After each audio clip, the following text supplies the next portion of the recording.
یک خصوصیت بارز نفس امی هست که همیشه به این توهم است که من انسان نجات یافته هستم.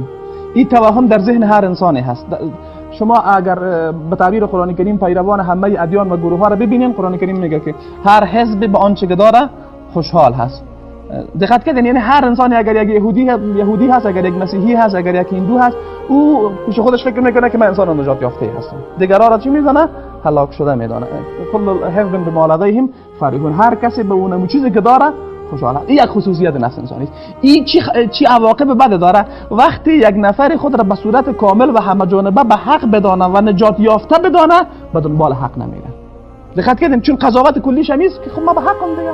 وقتی به صورت کلی قضاوت کرد که اینمی وضعیتی که من دارم اینمی به حق است و اینمی باعث نجات من هست، دیگه انگیزه و احساس برای جستجو کردن حق برو پیدا نمیشه.